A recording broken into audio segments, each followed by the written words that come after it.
Olá pessoal, tudo bem?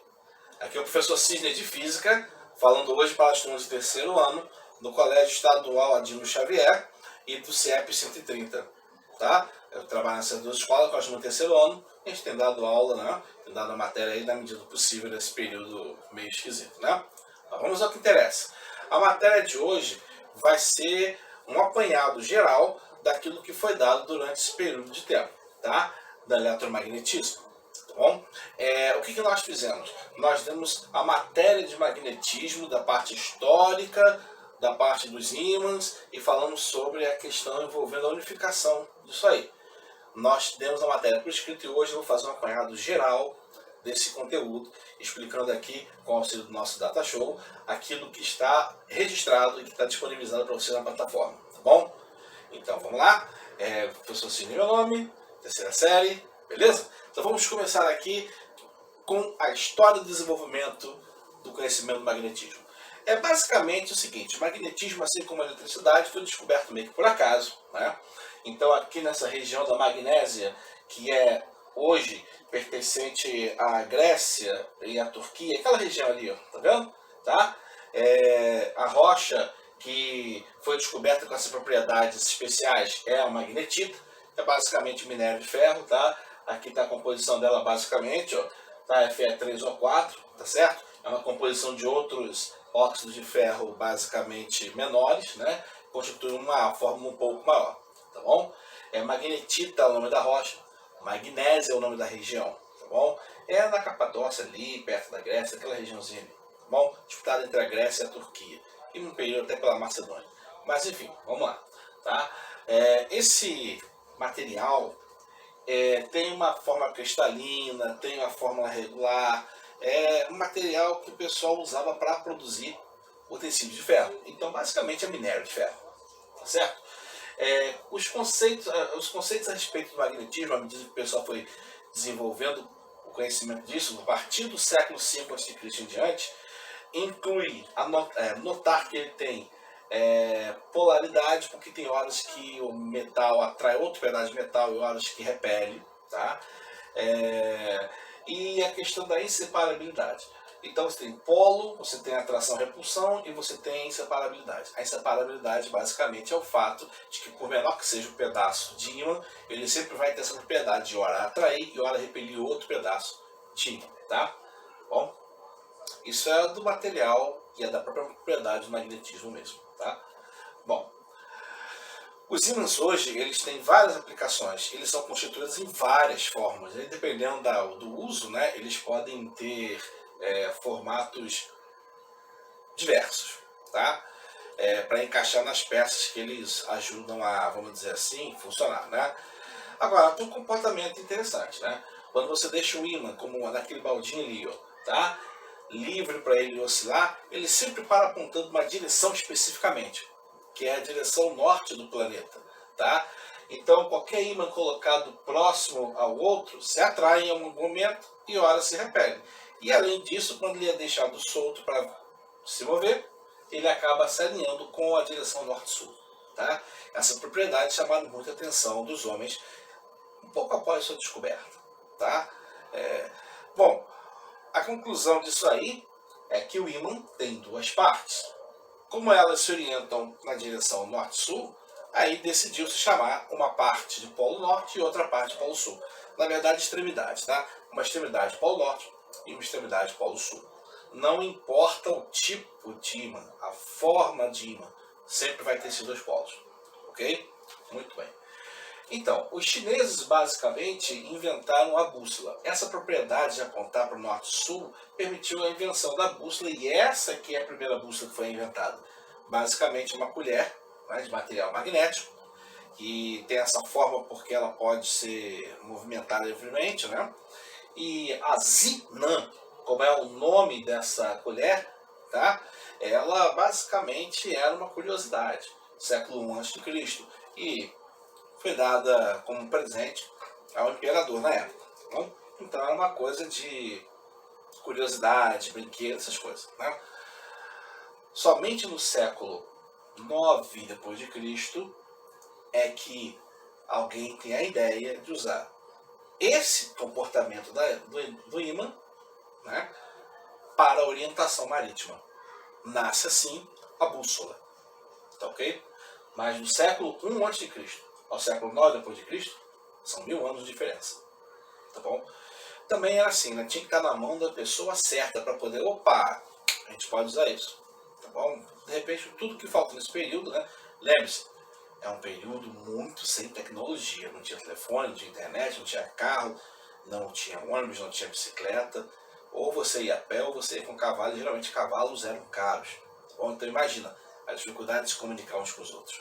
Ainda mais numa região gigantesca como a China, do Império Chinês, né, que tinha regiões muito desabitadas, como os desertos e a própria região do Tibete, né, entendeu?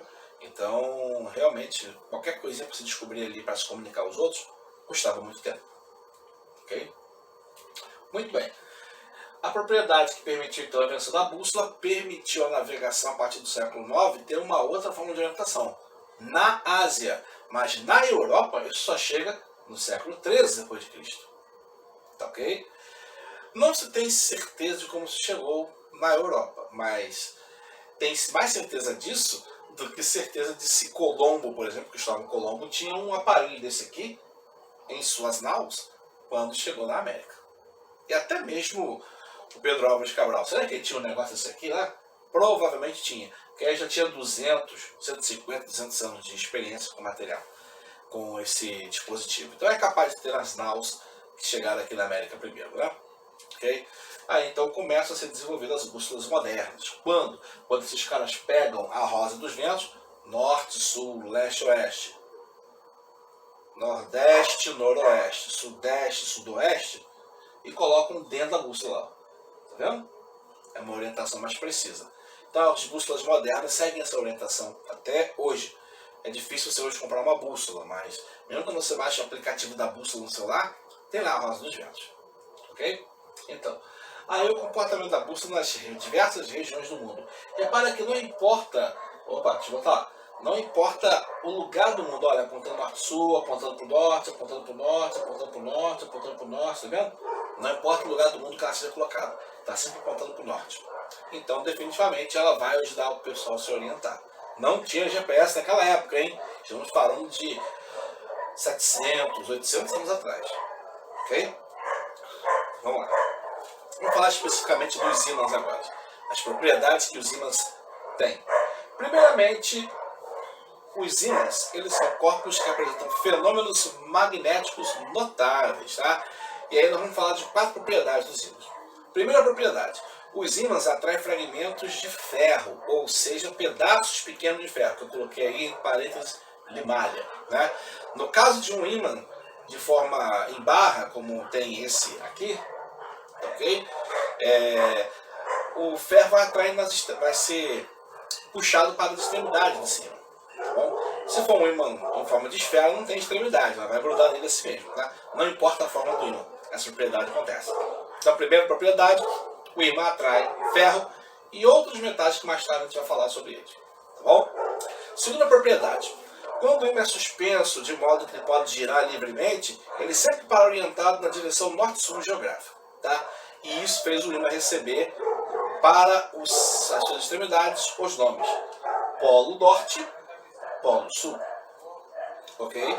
Então todo ímã tem Polo Norte e Polo Sul, por causa dessa nomenclatura que foi usada, tá bom? Terceiro, ímãs exercem forças uns sobre os outros, ok? Então aqui o ímã no Polo Norte com o Polo Norte rola uma repulsão, eles tentam afastar-se. Olha a direção da força aqui, ó, tá empurrando para longe. Por outro lado, o Polo Norte de um ímã atrai o Polo Sul do outro. Então, polos de mesmo nome se repelem e polos de nomes diferentes se atraem, tá? O norte de um ímã atrai o sul do outro ímã. O norte de um ímã repele o norte do outro ímã. E o sul de um ímã repele o sul do outro ímã. Ok? Quarta propriedade, então. Cortando-se o ímã ao meio, direto, ó, essa aqui eu cortei em 2. Depois, uma das partes, eu cortei em 2 de novo. E assim sucessivamente. Não importa quantas vezes você corte, todo ímã que resultar desses cortes terá os 2 polos, norte e sul. Tá bom? É impossível você ter ímãs com polo apenas norte ou apenas sul. Por menor que seja o ímã, ele vai ter os dois polos, ok? Então essas são as 4 propriedades dos ímãs. Recapitulando então, o ímã atrai ferro e outros metais. Os ímãs sempre que estão pendurados ou em posição que possam girar, alinham-se com o polo norte e polo sul da Terra, com essa linha. Os ímãs têm capacidade de atrair-se ou repelir-se, dependendo dos polos que estão próximos. E todo ímã tem polo norte e polo sul. Não existe o ímã com um polo só. Ok? Continuando, tá? Passando adiante, pessoal, vamos às propriedades magnéticas da matéria. É aí que a gente vai falar da questão de como é que o ímã, ou os ímãs, interagem com outras substâncias. Tá? Então, a primeira coisa, vamos falar dos materiais de acordo com a capacidade ou não de serem atraídos pelo material magnético. Tá, beleza? Nós temos 3 tipos de materiais que são classificados, cada um deles, de acordo com a reação que eles têm em relação à proximidade do ímã. Primeiro tipo de material, material ferromagnético. O que tem o material ferromagnético? Assim como o ferro, ele é fortemente atraído pelo ímã. Quando você coloca o ímã perto desse material, as moléculas, ou melhor dizendo, os átomos ali, as partículas magnéticas dentro do material, elas se aliam. Então formam um ímã temporário ali, ou seja, eles são fortemente magnetizados pelo ímã. Então eles respondem sendo magnetizados com muita força. Formam ímãs temporários. Tá bom? O ferro é assim, mas não só o ferro. Aqui eu coloquei outras 2 substâncias, o cobalto e o níquel. Tá? Inclusive o cobalto e o níquel são utilizados em uma liga metálica muito magnética, que hoje em dia são aplicados principalmente às unidades de armazenamento de informação nos computadores de alta capacidade, né? Por quê? Porque esse material ele tem um campo magnético tão forte, um magnetismo tão forte, que ele é capaz de magnetizar ao máximo e comprimir ao máximo possível as informações dentro de algum disco, como por exemplo o HD de algum disco de algum computador, tá bom? Ok? Passando adiante aqui, o segundo grupo de materiais são os materiais paramagnéticos. O que acontece? Você aproxima o ímã deles e eles são atraídos muito fracamente pelo ímã. Ou seja, quase não são magnetizados, são baixamente magnetizados, sabe? Muito fraquinho mesmo. Tá? Então, para o ímã atrair esses metais, esse ímã tem que ser muito forte, muito magnético. Tá? Que metais acabam tendo esse comportamento? Alguns metais até comuns, como por exemplo o alumínio e o sódio. Tá? E o titânio, que é muito usado em próteses, né, e tal. Gente, esses materiais quase não são atraídos. Então, como se, por exemplo, nos X-Men, um magneto para poder atrair um troço de alumínio tivesse que fazer uma força danada. É mais ou menos isso. São chamados materiais paramagnéticos. Por que isso acontece? Porque internamente as partículas magnéticas desses materiais não se alinham direito. Tá? Alinham fracamente, formando um ímã muito fraquinho. E os materiais diamagnéticos, que são materiais que respondem ao contrário, ou seja, enquanto o ímã está tentando puxar eles acabam se orientando ao contrário, muito fracamente. E aí, ao invés de se magnetizarem com o ímã, se magnetizam inversamente com o ímã. Então, o ímã, ao invés de atrair, ele é repelido pelo ímã, porque suas partículas lá dentro, elas se orientam ao contrário do campo magnético que o ímã está produzindo. Tá bom? Então eles são fracamente repelidos por ímãs, mas muito fracamente mesmo, tá? Grande parte dos metais tem esse comportamento. Aqui eu coloquei alguns interessantes: cobre, ouro, prata, zinco, silício, tá bom? São materiais que são muito fracamente repelidos pelo ímã, tá ok? Então não rola atração entre eles, tá bom? Então os 3 tipos de materiais, tá? São esses aí: diamagnéticos, paramagnéticos e ferromagnéticos. Material ferromagnético é atraído com muita força, é altamente magnetizado. Material diamagnético é fracamente repelido. E material paramagnético é fracamente atraído. Tá bom? Vamos voltar aqui então para a análise dessa questão do campo magnético. O que é o campo magnético? O campo magnético do ímã é uma mudança, uma influência, uma região ao redor do ímã que ele cria para poder transferir, ou se você preferir, transmitir uma força magnética a outras substâncias ou outros corpos com propriedades magnéticas que tem ao seu redor. Ok? Então, todo ímã tem polo norte e polo sul, e o seu campo magnético ele está ligado a esses dois polos. Tá bom? O campo magnético ele é invisível. Tá bom? Então você pega o ímã e você não vê o campo magnético ao redor dele. Mas há algumas experiências que nós podemos fazer para que vejamos a direção e sentido desse campo magnético, ou a sua forma. Tá? Essa aqui em particular, essa foto, mostra o ímã, uma folha de papel, e ele malha o pó de ferro ao redor dele. E aí o pó de ferro fecha nessa forma aqui, mostrando o que nós chamamos de linhas de campo. Tá vendo? Ó, são essas linhas aqui. São chamadas linhas de campo. E a junção das linhas de campo acabam dando ideia da forma desse campo magnético. Tá bom? Aí aqui nós temos ímãs de forma diferente. Aqui na figura preta, tá vendo? O ímã quadradão, que a forma é aquele ali, né? Porque são ímãs de formas semelhantes. E aqui o ímã em forma de U. Olha o campo magnético dentro dele. É em linha reta. Ok? O campo magnético ele sempre produz linhas de campo que saem pelo polo norte magnético e entram pelo polo sul magnético. Ok? Aqui embaixo nós temos várias experiências, fotos, melhor dizendo, né, de várias experiências desse tipo feito com ímãs de forma diferente. Então aqui nós temos um ímã retangular, longo, né? Aqui um ímãzinho redondo bem pequenininho, tá vendo? Dois ímãs redondos aqui, ó, tá vendo como é que o campo é influenciado? Mas formam linhas de campo. Olha aqui o ímã quadradão, tipo aquele ali, ó, bem parecido, né? Isso aí. Aqui o ímã redondo e grande, tá? E aqui tem um ímã bem fininho, em forma de fio mesmo. E aí você parte em dois, ó, olha lá, cada um com polo norte e polo sul, fecha linhas de campo. Que se você dá uma olhada bem direitinho, são semelhantes. Mesmo quando você pega os dois e bota num ângulo de 90 graus. Esse aqui é mais maneiro, né? Show de bola. Então, tá?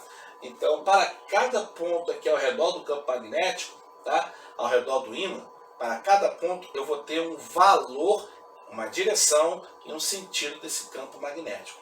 Por isso, para cada ponto ao redor do ímã, eu defino o que chamamos de vetor campo magnético ou vetor indução magnética. Esse vetor, que representa a direção do campo magnético naquele ponto, é representado pela letra B. Tá bom? E o valor dele é medido numa unidade que é chamada Tesla. T. Ok? Bom, aqui nós temos o maior dos ímãs do planeta Terra, que é o próprio planeta Terra. Tá? Sim, o planeta Terra é um grande ímã. Tá ali, ó. Olha a forma do campo magnético da Terra. E o campo magnético da Terra é muito importante. É uma das coisas que permitem a sobrevivência da vida na Terra. Como assim? Já vou explicar isso aí, tá bom? Mas basicamente a Terra, mesmo no seu interior, as linhas de campo retornam pelo interior da Terra, saem e voltam. Lembra que eu falei que as linhas de campo saem pelo polo norte e entram pelo polo sul do ímã? Repara bem na figura. Olha, a linha de campo então estão entrando pelo norte do planeta Terra e elas estão saindo pelo sul do planeta Terra. Por que que isso acontece?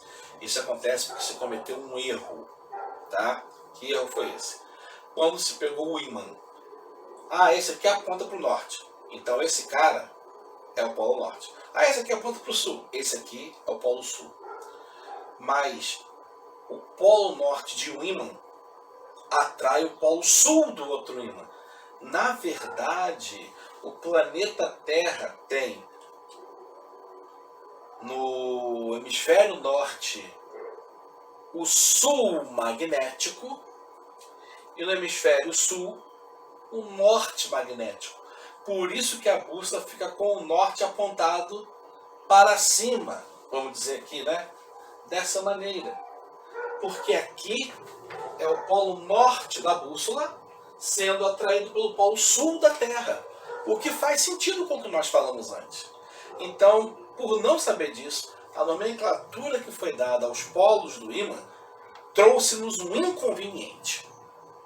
Então, o inconveniente é qual?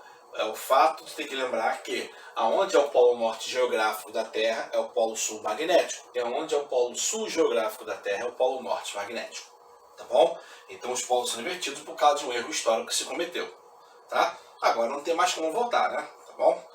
Eu estava falando aqui que o campo magnético é uma das coisas que mantém a vida na Terra. Como assim? Essa foto última aqui, ó, essa última aqui, essa primeira e essa segunda aqui, mostram fenômenos magnéticos atmosféricos chamados de auroras. Tá? O que são as auroras? São liberação de luz que partículas com alta velocidade de carga elétrica que vêm do espaço liberam ao serem desviadas pelo campo magnético. Olha essa última figura do slide anterior. Veja essa aqui. Ó. Essa aqui é uma representação em como se fosse em visão de ultravioleta ou infravermelho, não lembro qual das duas agora, tá? Da forma do campo magnético. Essa forma do campo magnético da Terra permite você ver que, como ali também, ó, mais em cima e mais embaixo, a curvatura do campo magnético é maior.